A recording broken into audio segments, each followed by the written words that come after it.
Welcome to the Great Detectives of Old Time Radio. From Boise, Idaho, this is your host, Adam Graham, bringing you an episode of Pat Novak for Hire. Before we get started, I want to encourage everybody to please cast their vote for the show on Podcast Alley once a month over at podcastalley.greatdetectives.net. While comments are appreciated, they're not required. But you really helped last month. Thanks again. And also thanks to everybody who filled out our survey at survey.greatdetectives.net. We just sent an email to a potential show sponsor, and the data I used was the data that you provided by filling out the survey. So if you've not filled out the survey yet, and I think we've only got 45 in, please go to survey.greatdetectives.net and fill out our listener survey. We got some comments. First, we'll start off with Podcast Alley. Very good podcast, especially like Pat Novak. Thank you very much. We're also, I should mention, we're starting a Facebook page for the Great Detectives of Old Time Radio, separate from the Dragnet page. So if you want to become a fan, just go to facebook.greatdetectives.net, facebook.greatdetectives.net. On the Dragnet page, where we have been posting the episodes, got this comment on a Pat Novak episode from Zachariah, who writes, "Pat is like a boiled peanut that had ripened just too long. Oh, wait, he's rubbing off on me." Thanks so much for the comments. And by the way, thanks to Andrew Rhines for setting us up with a Facebook page. I think that it's about the right time to do it. So, all right, well, we're going to get into today's episode, Rita Malloy, in just a moment. But before we do, I want to remind you, as you plan your trips in the new year, remember this name, Johnny Dollar Air, JohnnyDollarAir.com. That connects you to Priceline, where you can search for the best deals on hotels, airlines, rental cars, and even more. Plus, you can help support great old time radio. Just remember the name, JohnnyDollarAir.com. But without any further ado, we're going to get into Rita Malloy.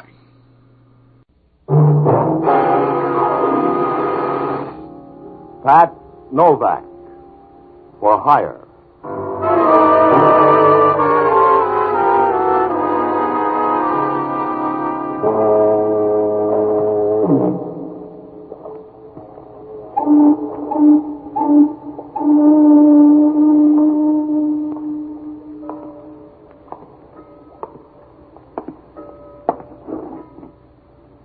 Sure.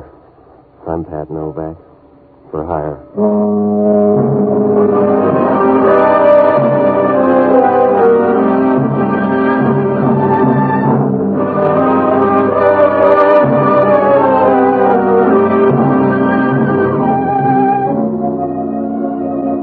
That's what the sign out in front of my office says. Pat Novak for hire. Down on the waterfront in San Francisco, billing doesn't mean much. Everybody's got the same act. They're all out to turn a fast buck, and when you're in business down here, everything but murder is a parlor trick. Once in a while, your eyelids get sore from winking it too much, but it's a living.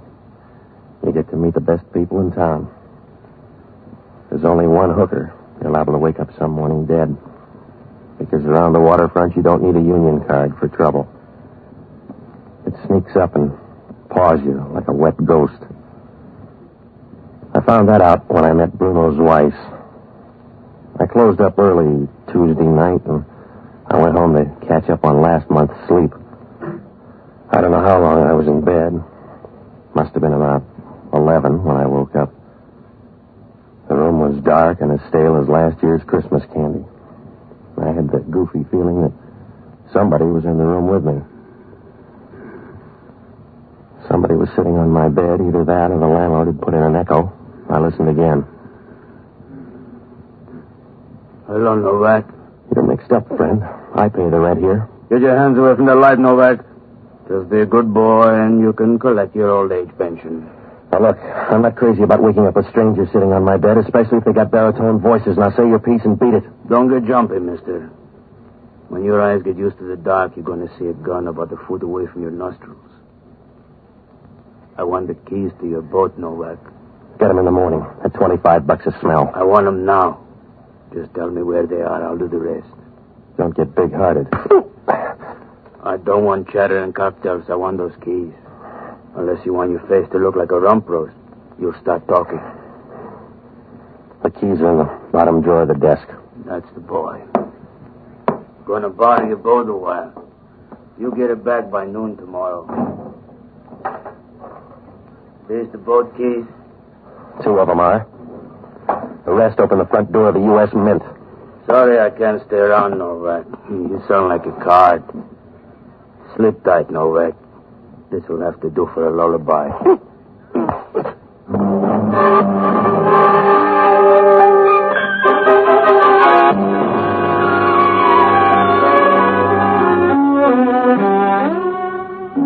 didn't even give me time to pick a dream.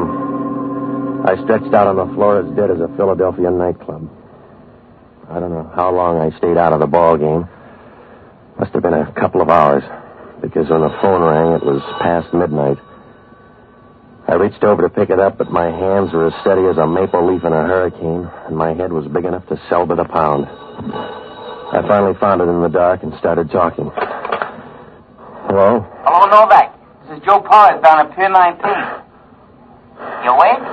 Sure. You sound groggy. No, it's a sedative. What's on your mind? One of your boats just drifted in. Guess what? I don't have to. It's smashed up, and you want to offer me $50 salvage. Hey, that's right, Novak. You're psychic. I'm a patsy, you mean? Some gunsol borrowed the boat a couple of hours ago. Came in here, told me a bedtime story, and took the keys. Well, you better hop right down here. It'll keep, Joe. No, it won't. Hurry up or you'll run a dead heat with homicide. There's a dead guy in the boat. Well, it must be my playmate. I don't know. He didn't say. But you better grab a cab and get on down here. There's going to be a lot of questions. Sure, if you need any good answers, save a couple for me.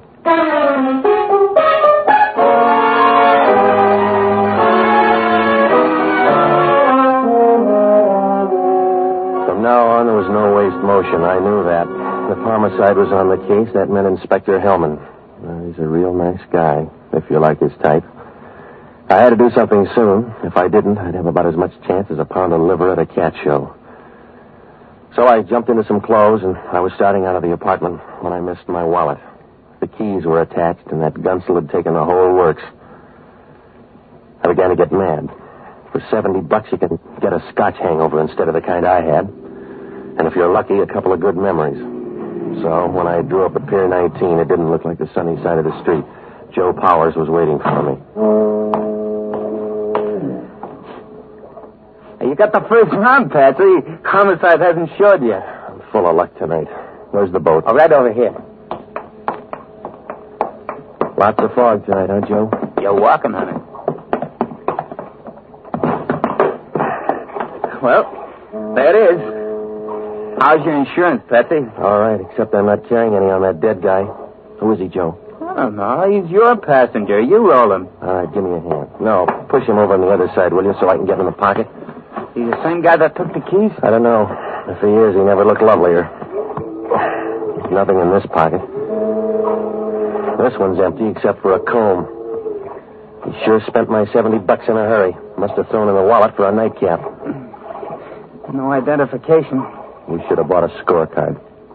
Hey, here on the floor. It's a key. Let me see that, Joe. Room 425, Royal Arms Hotel. Where is it? That's a dive down on Church Street. Well, say hello to homicide for me. Oh, you're not bright tonight, Novak. Well, I'm not going to stay around here. They'll pick me up faster than a gin fizz. Well, what am I going to tell them? Anything you like, Joe. Shift into freewheeling and let them follow, but I'm not going to hang around for a pinch. I'm one boat and $70 short. Tell it to homicide. I don't like manual labor that much. See you later.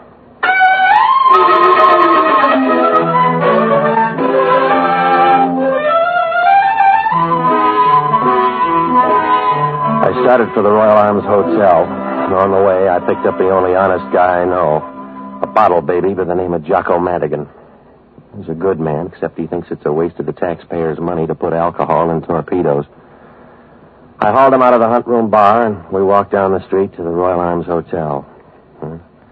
It was the perfect spot for a missionary. The lobby looked like the first act of Rain. There was a pinball machine in one corner, a couple of last year's girls in this year's slacks, and a blurry-eyed little night clerk. He looked like a well-groomed laundry bag. He gave us the fisheye as we started upstairs. Room 425 was down at the end of the hall. Jocko didn't care if we ever got there. Patsy, we have no business coming up here. We're in search of my $70. Exactly. I view you as my penance, Patsy, the sackcloth for a misspent life. If you can shake off that buzz, you'll find out I'm in trouble. You'll always be in trouble because you're a patsy, and you're dangerous because you move in the twilight zone between good and evil without any predisposition toward either one. Yeah, all right. Here it is. 425. Nobody home. Let's go in. It's housebreaking. Now, look, Jocko, I want my $70. I'm going in. Patsy, sometimes you terrify me. I think you'd pick the lock to the gates of heaven. I would if they had my $70. Come on. The guy's dead down in my boat. We won't hurt his feelings. We'll just nose around a minute and get up. It was a pretty room if you like dead women on your rugs. She was stretched out in a pale yellow dressing gown, as quiet as an April morning and twice as pretty. A dull red scar ran across her temple where somebody had laid an iron shovel. She didn't belong in this hotel because she was wearing a necklace and a bracelet that left a gap in somebody's pocket. And from the ringside, she looked all right. Jocko noticed it, too. She has lots of character. Yeah, but where's my $70? She's a nightclub dancer. How do you know? Her picture's plastered all over the wall there. She's the headliner at El Palateo, Miss Rita Malloy. Wonder who the guy on the desk is there. Boyfriend, probably. Let's get out of here, Patsy. Oh, wait a minute. How about that dead guy in the boat? Where does he fit in? I'll listen to that one, Novak. Oh, Hellman. What happened to the girl? She died laughing at you? It's Rita Malloy, a piece of change from the El Palateo. Uh-huh. Got a hat, Novak? No. Then you're all ready. Come on. Oh, get your brain lined up and look at her. She's been dead a couple of hours. You're still eligible, Novak. On your way down, you can explain that guy at Pier 19. Oh, you can't be that dumb, Hellman. I'm smart enough to see you peeking over the 8-ball. You look like a 10-to-1 shot, Novak, and I got my money on you all the way. If you're going to make this thing add up, you can't do it alone. I'll try. Well, that's what Firpo said. So I don't look good on this one. I'll look worse if I leave it up to you. You couldn't find a hangnail if you knew what hand it was on. You got 24 hours, Novak. I'm going to piece things together, and then I'm going to make a pinch. Pick out a soft spot. Yeah? Yeah. Stay near the phone. If it rings and a man answers, that'll be homicide. Good night.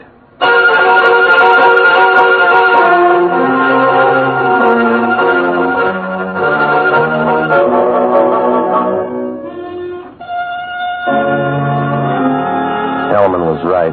I looked like a sure bet for the rotogravure section. I was beginning to run out of silver linings, and I knew it. The guy in the boat was still a stranger, and Rita Malloy was still dead. I was sitting in the middle of a high-stake game with a pair of trays. When we left the hotel room, I had the funny feeling that there was something wrong back there. I didn't know what. I just knew there was something wrong, the way you feel when you pick up the wrong hat and put it on. The position of the body, those pictures on the desk, I didn't know, but there was one detail that didn't set right. Well, I told Jocko to hang around headquarters, and I started for the El Palateo. It was like all the rest. A little melancholy bar on Mason. A fire trap with a cover charge. The decor looked like early Franco. The floor show was on as I fought my way up to the bar. Excuse me, please. I'm sorry, lady. Can I get through here, please? How about a drink? Your idea? What do you want? Scotch. Soda or water? Water.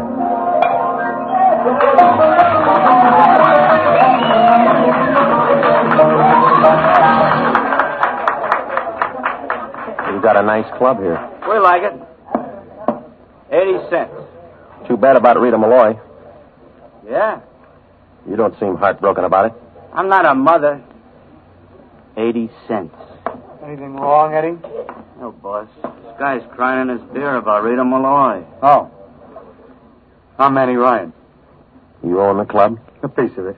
My name's Novak. Call me Patsy at the moment. The police think I killed Rita Malloy. When you go on trial, Mr. Novak? I don't. That's why I came down here, to find out which one of your people killed her. I see. She was mixed up to her ears with some thick hoodlum. You, Mr. Novak? No, a guy right out of your set. He came rolling in with the tide this morning, playing rigor mortis all over my boat. Look, Novak, you better go see someone else to tell your troubles to. I'm a busy man. Yeah, well, so am I, getting out of a murder rap. You knew her, Ryan. In fact, I got an idea you knew her pretty well. Let's not talk that way about the dead. Your picture splattered all over her apartment. Were you engaged to her? That's one way of putting it. You better have a big fat alibi ready for tonight. Homicide's going to think you killed her. I'm betting on you for the finals, Novak. I don't need an alibi. She was a friend of mine. That's why you need one. People just hate their enemies, but they kill their friends. You better stay out of the public library, Patsy. You're not smart enough to understand epigrams. I'm smart enough to find out where you were from 10 o'clock until midnight. Go ahead. Circle around the club. But keep a drink in your hand. We run for profit.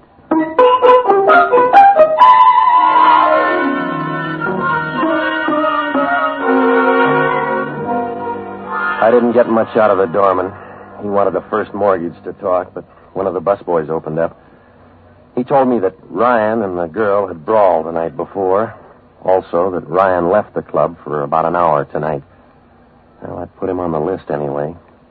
But it began to look more and more like a one-horse race. Well, I got one other lead. A clarinet player in the band wanted to harmonize with Rita Malloy, but there wasn't much else to go on. And then I spotted the gal who had taken Rita Malloy's job in the show. She was just finishing her number, and so I followed her back to her dressing room. When she opened the door, I got a nice warm feeling like a melted cheese sandwich, and I was looking around for a rope to hang on. She was pretty. And when she said hello, you knew it was time to send in the varsity. Good evening. For some people, you mind if I come in? It's late in the season. I can't be choosy. I'm Pat Novak. I'm Tony Drake. What do I do? Tremble? Talk, mostly. Did you know Rita Malloy? Around here, that was an occupational hazard. The police think I killed her. Did you? No. When I got there, they were tearing down the goalposts. Oh, that's too bad. I'd have been very grateful. It's something I'd like to try. Are you switching the topic, Mr. Novak, or have I been in the big city too long? I just want to know who killed her. You got any ideas? Nope. How about your boss? Maybe. She was getting a little frayed around the edges. How's his temper? No worse than a cobra's. He might have done it, but I doubt it. Anybody else? He was putting in a little overtime with a thug. Not a big, porky guy with a deep voice? I never saw him. I just heard that he was trying. Must have been quite a line. Anybody else? How about that clarinet player? No play. He was just a salmon swimming upstream. I see. Well, do me a favor, will you, Tony? All right. You only get one, so make it a good one. They're tailoring me for a trip over the hill unless I show up with a fistful of answers. Now, can you give me a list of all of Rita Malloy's friends? I can write them all down on a piece of confetti. I mean, everybody close to her. The people around the club here, the people on the outside. I'll pick it up in a half hour at your apartment. At my apartment? Yeah, at your apartment. All right, don't get sore. I was just inquiring, not complaining. All right. One other thing, Angel. Yes, Patsy? Don't forget to put yourself on that list. Be seeing you.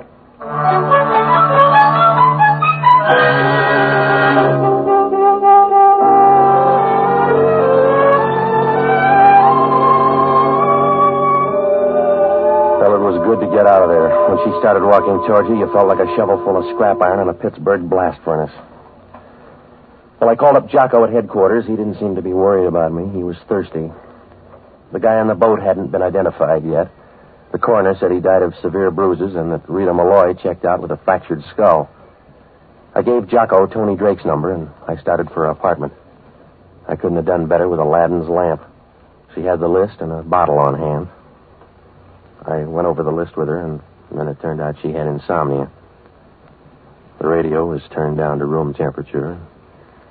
I was working on my fifth drink when the phone rang.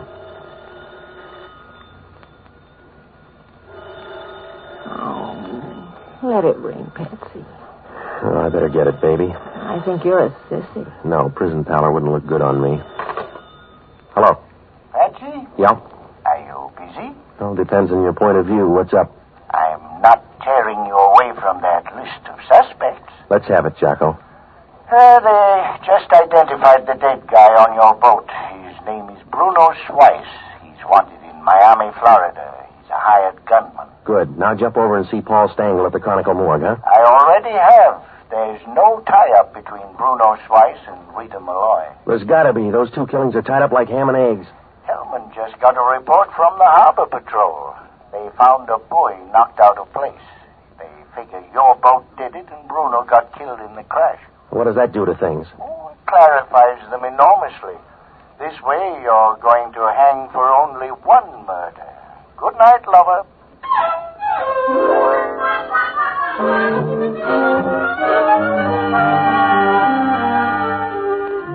I knew Jocko was right.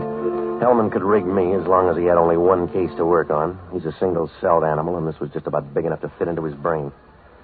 Well, I left Tony's apartment and I walked over to the El Palateo. Must have been about 4 o'clock in the morning. It was still dark enough for me to kick in a back window without being seen.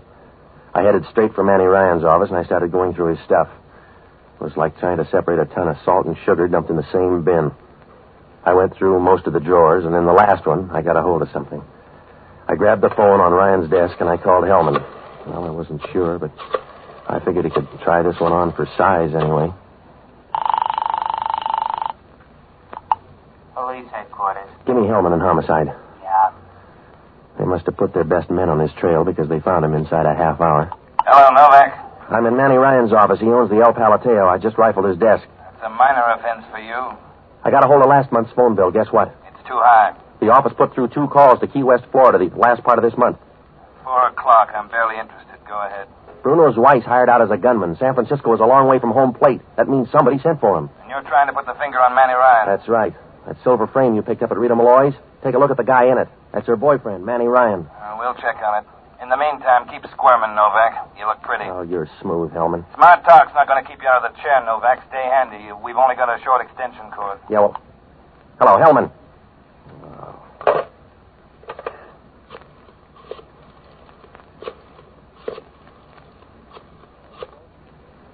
Hello, Lupo's? Frank, is Jocko Madigan there? Good, put him on, huh? Hello, Jocko. Now listen, I'm up at Manny Ryan's place. Yeah, that's right. I'm not sure, but I think that Ryan's...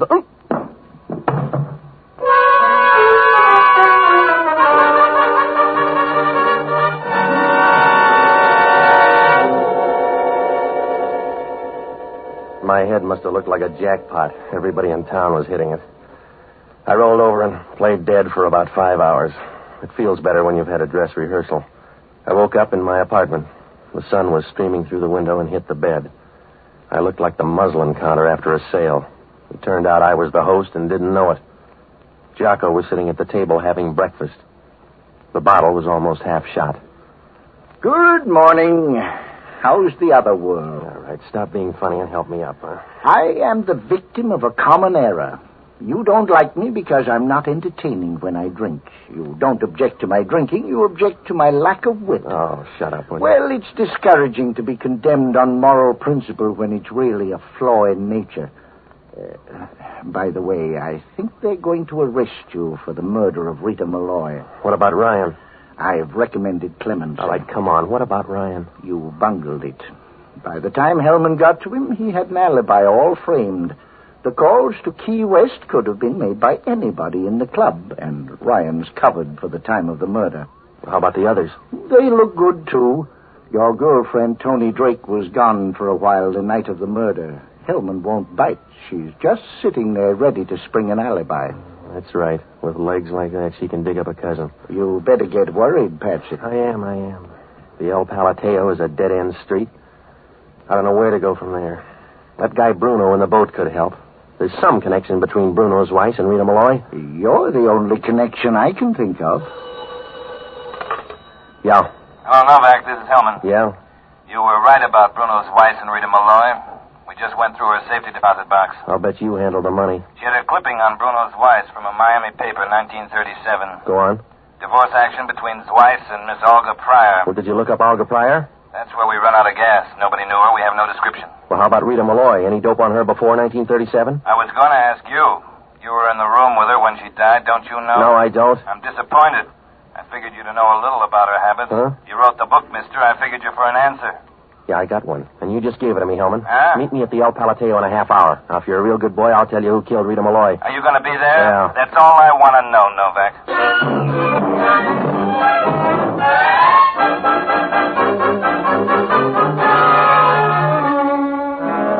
Things were falling into place like a fixed roulette wheel.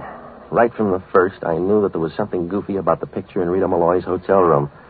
I wasn't sure. I just knew I had something in the back of my mind. I didn't tumble until Hellman tipped the mitt. And then everything was cakes and ale. I sent Jocko up to room 425 in the Royal Arms Hotel, and I told him to get a description of every dress in the closet. I checked at the desk, and I got the name of Rita Malloy's cleaners. I ducked over there, and I got a list of every dress that she turned in for 3 months. I met Jocko, and we compared the list of dresses. Well, it jibed fine, except for one thing. There was a missing white dress. It had been to the cleaners before. It wasn't there now, and it wasn't in that hotel room. Well, we went over to the El Palateo to find it. Jocko didn't want to buy the scheme at all. Patsy, I protest the notion of breaking into a lady's dressing room. Stop worrying, will you? She's not going to be there. Then it's futile as well as immodest. Besides, how do you know Rita didn't throw away the dress? I'll give you better than track odds on that one, Jocko. Here we are. Come on. Now, look, you take the closets and find that white dress. I'm going through the desk for grease paint. You should be going through a woman's closet. It's more in the nature of things. Just look, huh? There's enough grease paint here for the whole Iroquois tribe. Did you find anything? Yes. What's this? Just look for the white dress, Jocko. Hey, what's that in the corner? Where? Over here. I don't see anything. Well, down here, look, see? Oh. Well. That feels good, doesn't it, Jocko? Like a spell of perfect weather. Same grease paint? Well, it won't take us long to check. Here, you open a couple of these jars. Don't forget your apron, Patsy. Hello, Tony. What are you doing? Getting ready to build a fire under you? You're going to make nice smoke, too. I liked you better when you were dumb, Patsy. You don't look good with a Ph.D. Oh, put away the gun, baby. Remember, this is your second trip to the plate. Give me the dress, Patsy. It won't fit. I'll worry about that. Just toss it over by the door here. I'll do better. I'll bring it. Stay where you are, Patsy. It's my ticket out, chum. You're a good guy, Patsy. Stay out of my way. It's your role, baby. Patsy, please stay away from me. Come on, give me that gun. Patsy, please. Give me that gun. Sorry, Patsy. That's all I could do. Yeah, sure. You want to take a look at her, Jocko? Put her down on the floor. Yeah. What do you say, Jocko? No dice. Well, you can't win them all, Tony. You play too rough, Patsy. You still got a good batting average, Novak. Hello, Hellman. You better make a fast pinch. She do it? Yeah. She got kind of clumsy in the last round, didn't she? Not at all, Copper. They had me coming and going. When you're as far back as I am, they don't pick up the option. Let's get out of here, Jocko. I'll check with you later, Hellman. Be a good boy, Patsy. I'm going to miss you. You were getting to be my favorite hobby. Yeah. I don't know how you were on the distance stuff, but you were sure something on the sprints. Yeah. Be nice to her, Copper. She could go in the mud herself.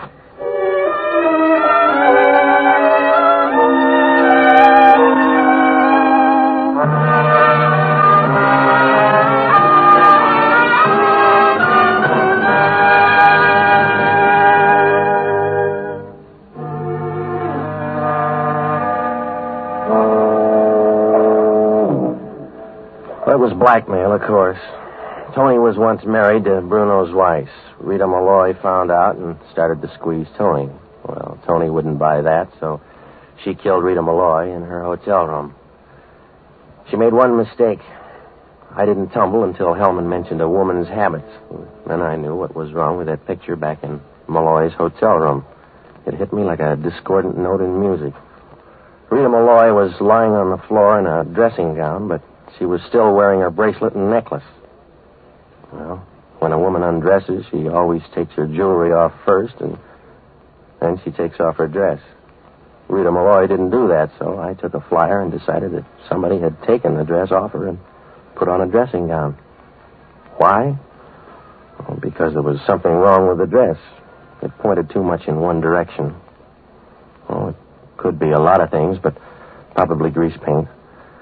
Tony called Bruno out here. He was supposed to use my boat to dump the body, and when he didn't make it, Tony got scared and lugged away the dress.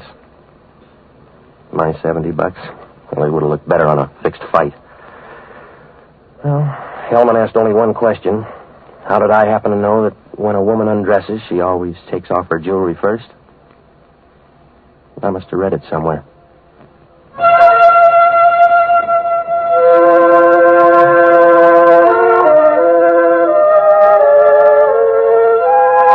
Armed Forces Radio Service has just brought you Pat Novak for Hire, starring Jack Webb. Pat Novak is produced by William P. Russo. Jocko Madigan is played by Tudor Owen. Inspector Hellman is played by Raymond Burr. Music was composed and conducted by Basil Adler. Be with us again next week when over most of these same stations we'll bring you Pat Novak for Hire.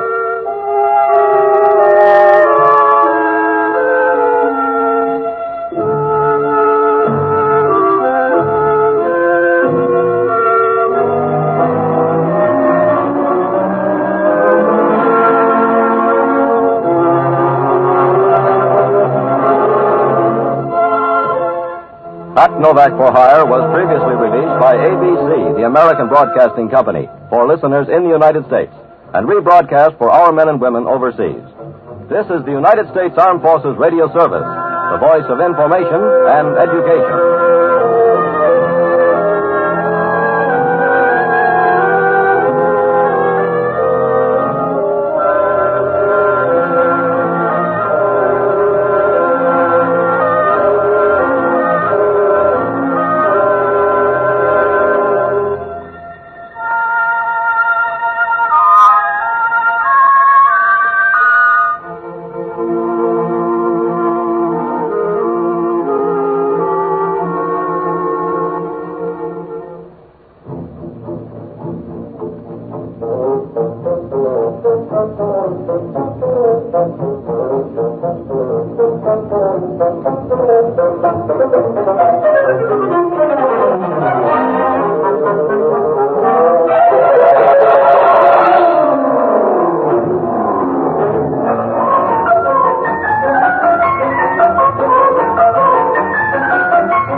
This was a great episode. As I've listened to this series, I really felt that the first few episodes were not as good as the latter shows. Richard Breen really, I think, got into some fine form in these later episodes, and it kind of makes you wonder what would have been. I think one of the things that makes a great Pat Novak episode is when they break from the formula in a slight way. In this case, there were a couple ways. Obviously, Jocko Madigan showed up much earlier than he normally does. In addition to this, Pat Novak got into trouble just because he was lying in bed asleep. The end part, I thought, was a good guess, a lucky one. You know, it could have been that Rita Malloy may have just been one of those women who actually left her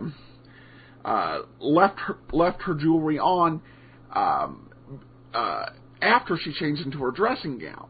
But it was a good guess. Nice, intuitive detective work there that turned out pretty good. And I'd mentioned the idea of doing T-shirts based on the show, and I found one here that would be great for the cynic in your life. People just hate their enemies, but they kill their friends. Oh, well, another great episode is in the books. We'll be back tomorrow when we'll let George do it. Got any comments? Send them to me, box13@greatdetectives.net. Again, cast your vote over at Podcast Alley, podcastalley.greatdetectives.net. But from Boise, Idaho, this is your host, Adam Graham, signing off.